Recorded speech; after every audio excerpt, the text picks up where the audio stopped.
أعوذ بالله من الشيطان الرجيم. بسم الله الرحمن الرحيم. سبحان الذي أسرى بعبده ليلا من المسجد الحرام إلى المسجد الأقصى الذي باركنا حوله لنريه من آياتنا إنه هو السميع البصير. وآتينا موسى الكتاب وجعلناه هدى لبني إسرائيل ألا تتخذوا من دوني وكيلا ذرية من حملنا مع نوح إنه كان عبدا شكورا. وقضينا إلى بني إسرائيل في الكتاب لتفسدن في الأرض مرتين ولتعلن علوا كبيرا. فإذا جاء وعد أولاهما بعثنا عليكم عبادا لنا أولي بأس شديد فجاسوا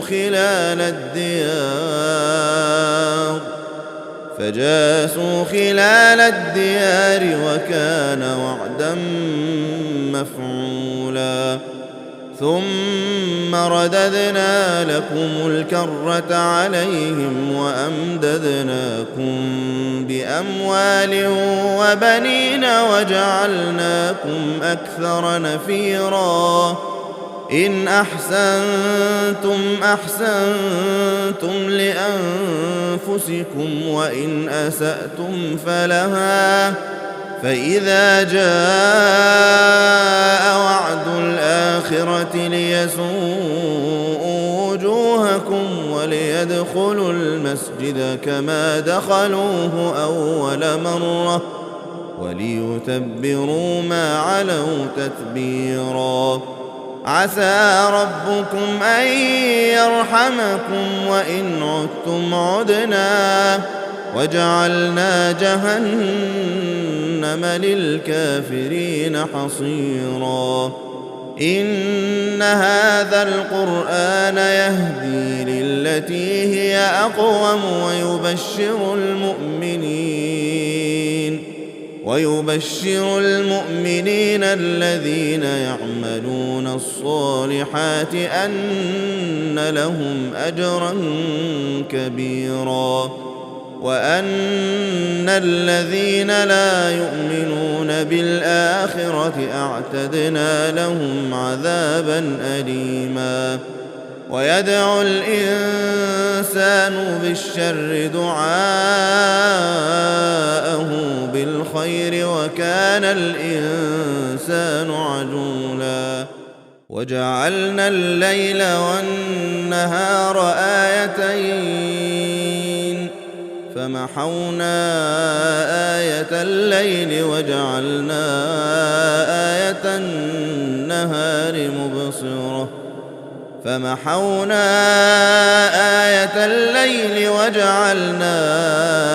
آية النهار مبصرة لتبتغوا فضلا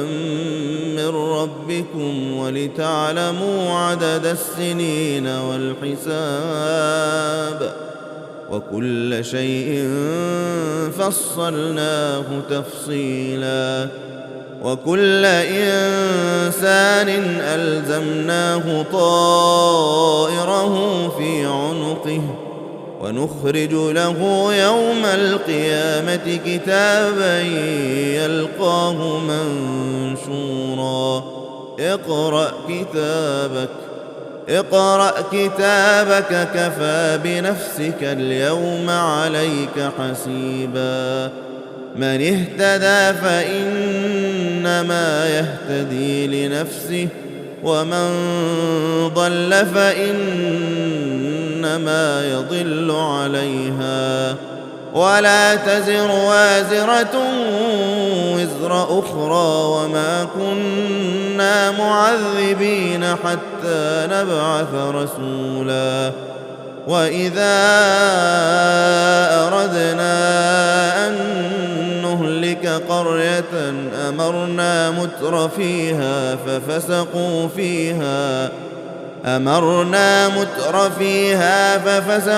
فيها فحق عليها القول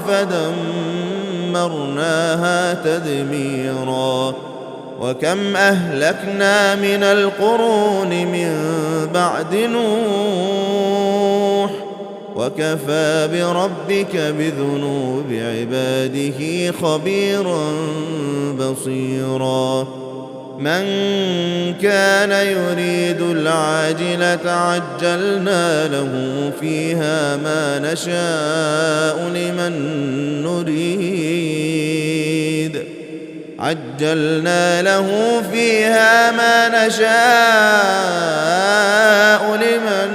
نريد ثم جعلنا له جهنم يصلاها مذموما مدحورا ومن أراد الآخرة وسعى لها سعيها وهو مؤمن فأولئك كان سعيهم مشكورا كلا نمد هؤلاء وهؤلاء من عطاء ربك وما كان عطاء ربك محظورا انظر كيف فضلنا بعضهم على بعض وللآخرة أكبر درجات وأكبر تفضيلا لا تجعل مع الله إلها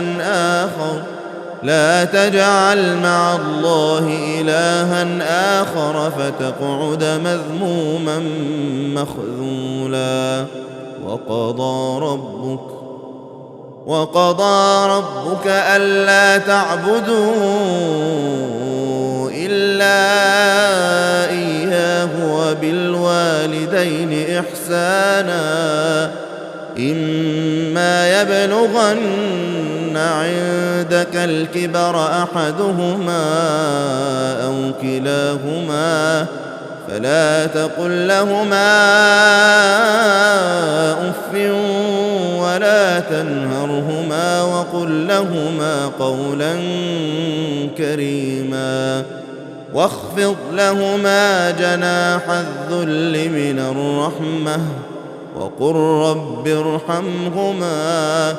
رب ارحمهما كما ربياني صغيرا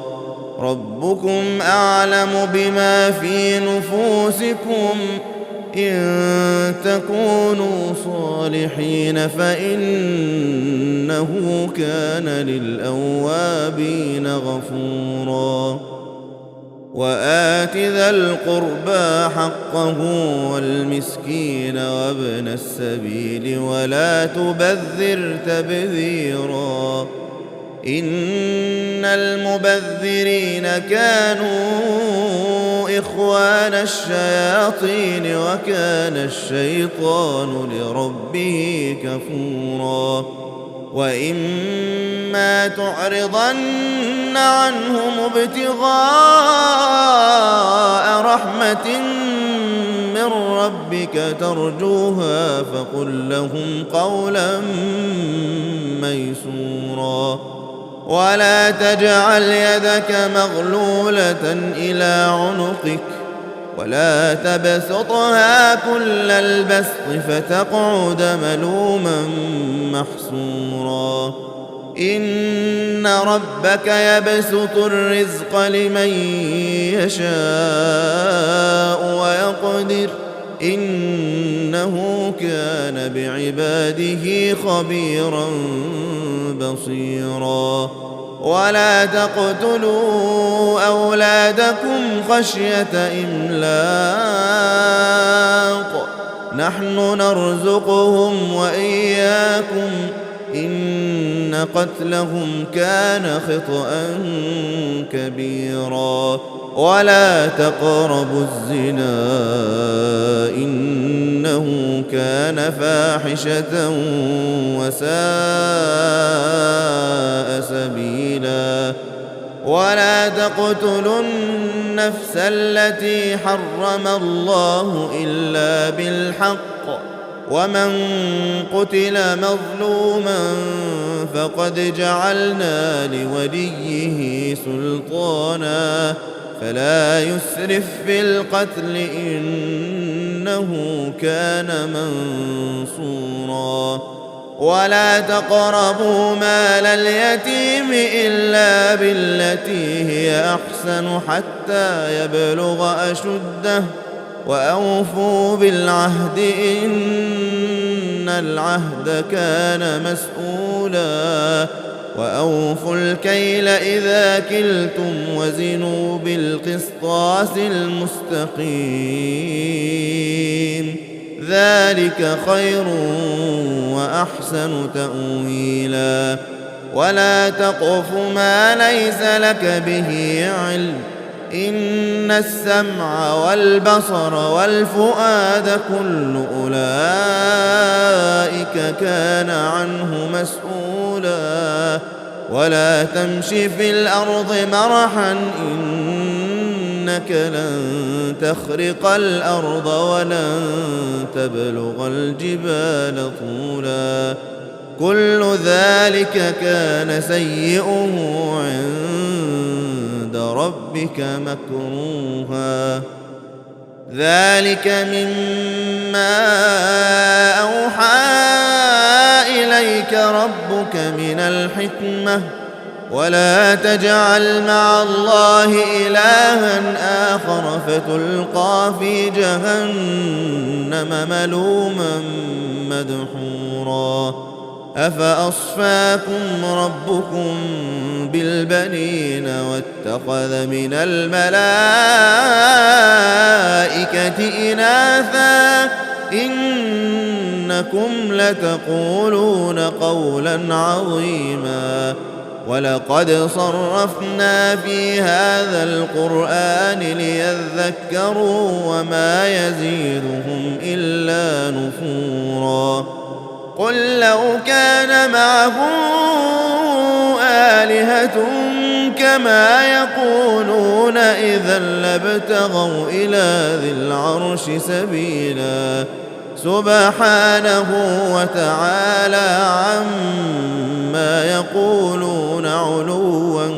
كبيرا تسبح له السماوات السبع والأرض ومن فيهن وإن من شيء إلا يسبح بحمده ولكن لا تفقهون تسبيحهم إنه كان حليما غفورا وإذا قرأت القرآن جعلنا بينك وبين الذين لا يؤمنون بالآخرة حجابا مستورا وجعلنا على قلوبهم أكنة أن يفقهوه وفي آذانهم وقرا وإذا ذكرت ربك في القرآن وحده ولوا على أدبارهم نفورا نحن أعلم بما يستمعون به إذ يستمعون إليك وإذ هم نجوى إذ يقول الظالمون إن تتبعون إلا رجلا مسحورا انظر كيف ضربوا لك الأمثال فضلوا فلا يستطيعون سبيلا وقالوا أإذا كنا عظاما ورفاتا أإنا إنا لمبعوثون خلقا جديدا قل كونوا حجارة أو حديدا أو خلقا مما يكبر في صدوركم فسيقولون من يعيدنا قل الذي فطركم أول مرة فسينغضون إليك رؤوسهم ويقولون متاه قل عسى أن يكون قريبا يوم يدعوكم فتستجيبون بحمده وتظنون إن لبثتم إلا قليلا وقل لعبادي يقولوا التي هي أحسن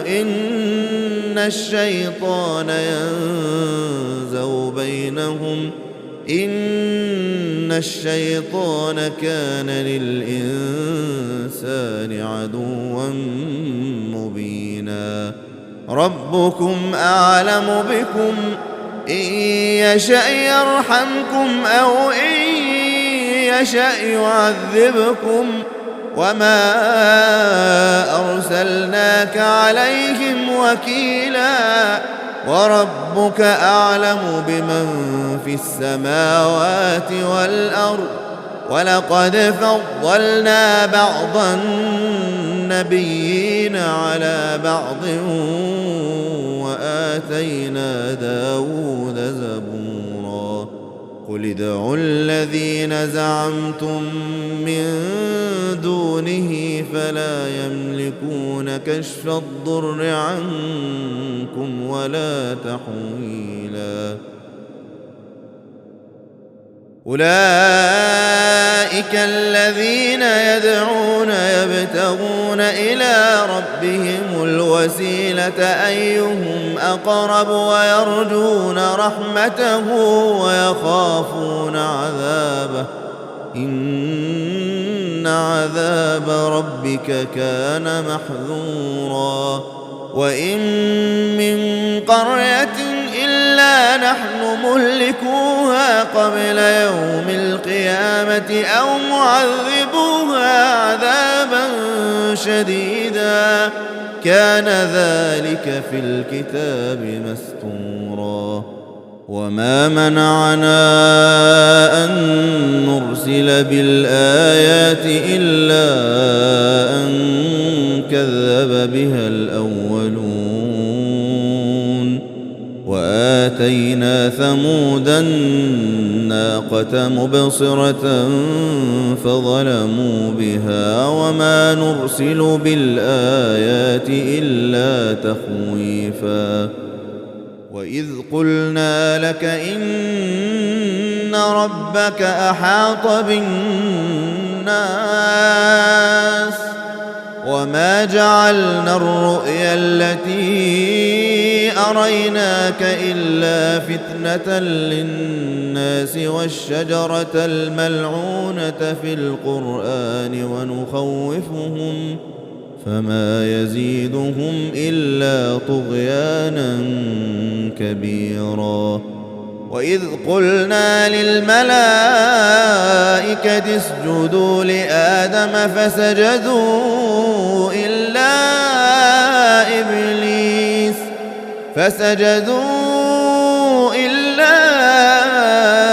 إبليس قال أأسجد لمن خلقت طينا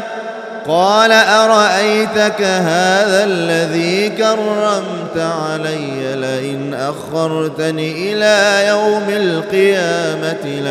لأحتنكن ذريته إلا قليلا قال اذهب فمن تبعك منهم فإن جهنم جزاؤكم جزاء موفورا واستفزز من استطعت منهم بصوتك وأجلب عليهم بخيلك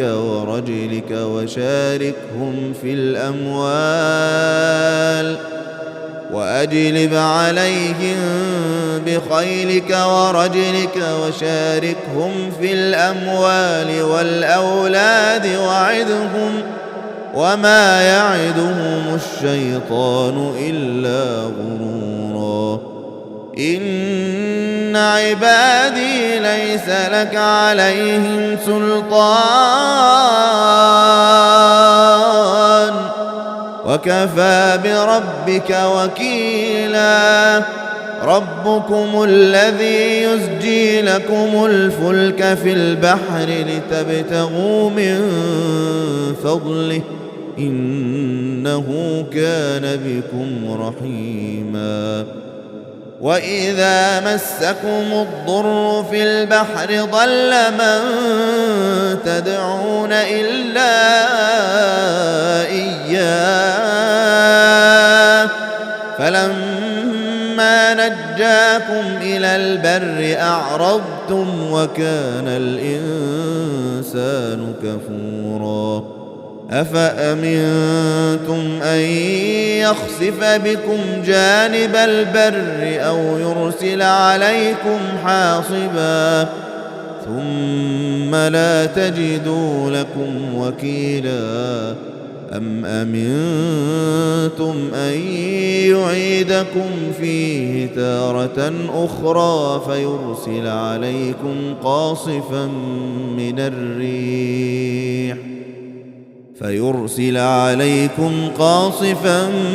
من الريح فيغرقكم بما كفرتم ثم لا تجدوا لكم علينا به تبيعا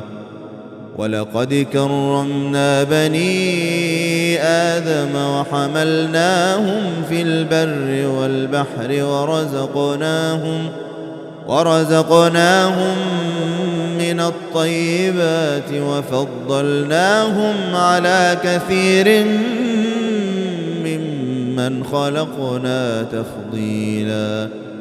يوم ندعو كل أناس بإمامهم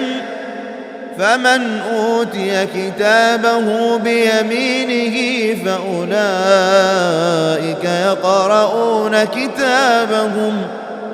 فأولئك يقرؤون كتابهم ولا يظلمون فتيلا ومن كان في هذه أعمى فهو في الآخرة أعمى وأضل سبيلا وإن كادوا ليفتنونك عن الذي أوحينا إليك لتفتري علينا غيره وإذا لاتخذوك خليلا ولولا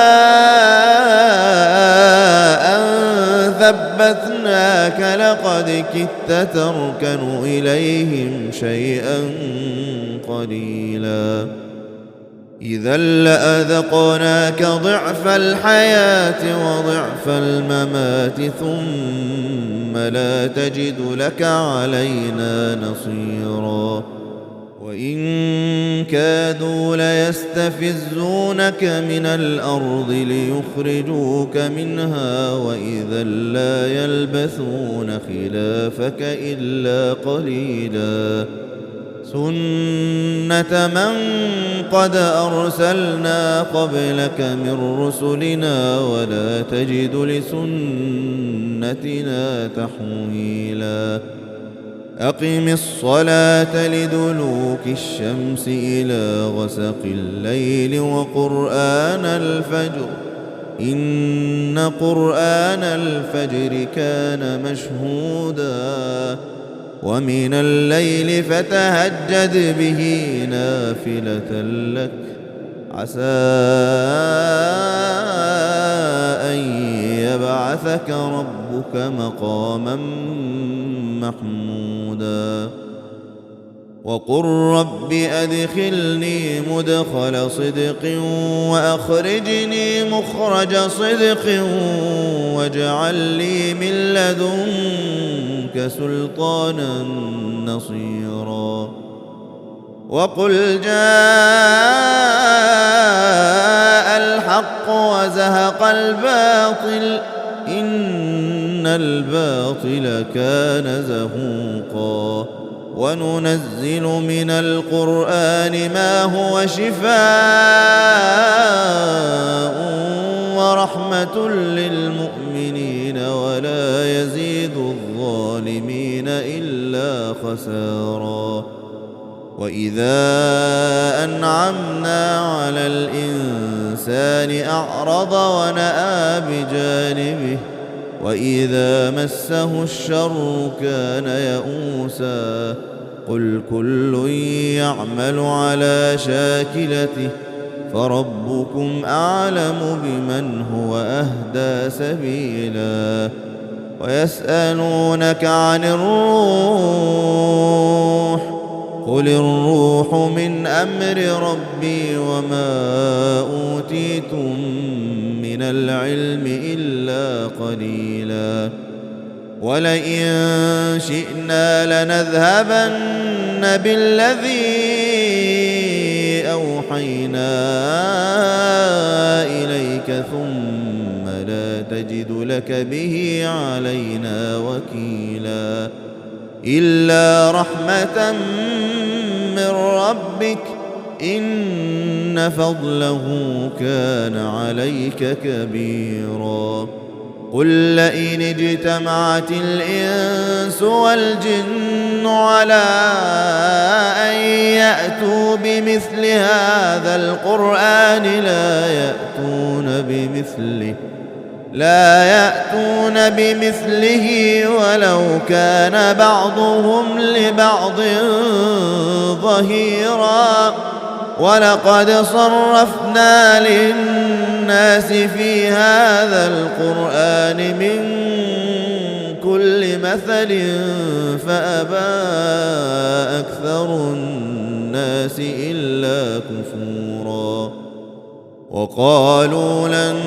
نؤمن لك حتى تفجر لنا من الأرض ينبوعا أو تكون لك جنة من نخيل وعنب فتفجر الأنهار خلالها تفجيرا أو تسقط السماء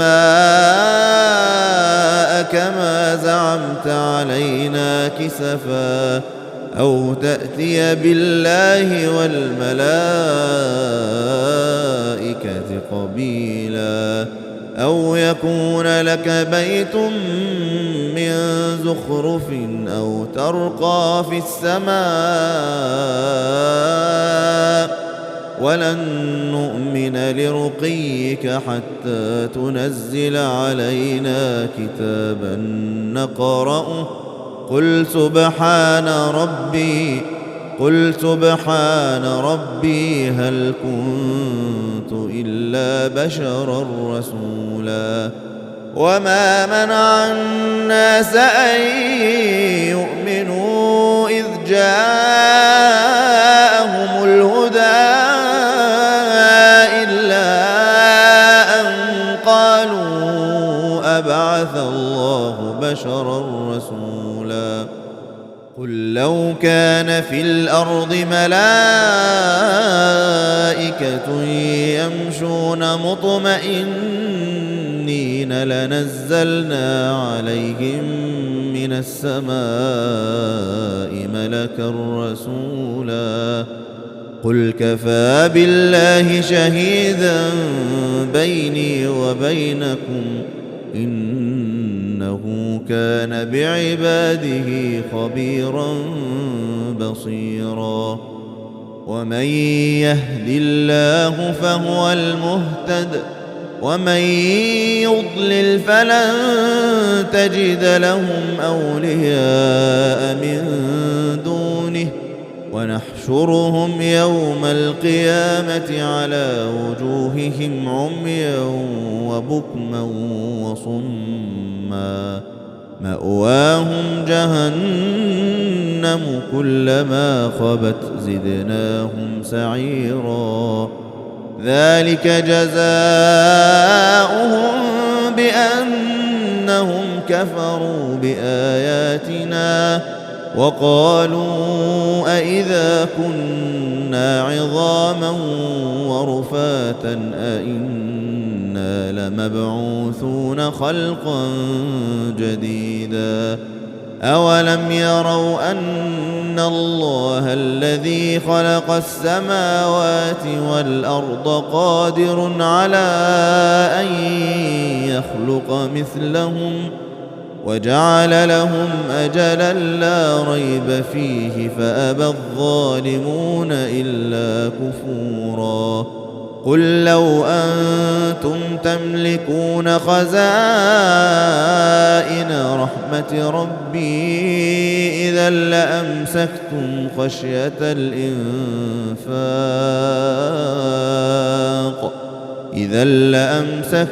خشية الإنفاق وكان الإنسان قتورا ولقد آتينا موسى 9 آيات بينات فاسأل بني إسرائيل إذ جاءهم فقال له فرعون إني لأظنك يا موسى مسحورا قال لقد علمت ما أنزل هؤلاء إلا رب السماوات والأرض بصائر وإني لأظنك يا فرعون مثبورا فأراد أن يستفزهم من الأرض فأغرقناه ومن معه جميعا وقلنا من بعده لبني إسرائيل اسكنوا الأرض فإذا جاء وعد الآخرة جئنا بكم لفيفا وبالحق أنزلناه وبالحق نزل وما أرسلناك إلا مبشرا ونذيرا وقرآنا فرقناه لتقرأه على الناس على مكث ونزلناه تنزيلا قل آمنوا به أو لا تؤمنوا إن الذين أوتوا العلم من قبله إذا يتلى عليهم يخرون للأذقان سجدا ويقولون سبحان ربنا إن كان وعد ربنا لمفعولا ويخرون للأذقان يبكون ويزيدهم خشوعا قل ادعوا الله أو ادعوا الرحمن أيما تدعوا فله الأسماء الحسنى ولا تجهر بصلاتك ولا تخافت بها وابتغ بين بذلك سبيلا وقل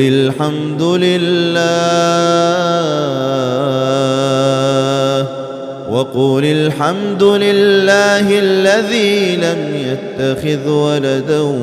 ولم يكن له شريك في الملك ولم يكن له ولي من الذل وكبره تكبيرا.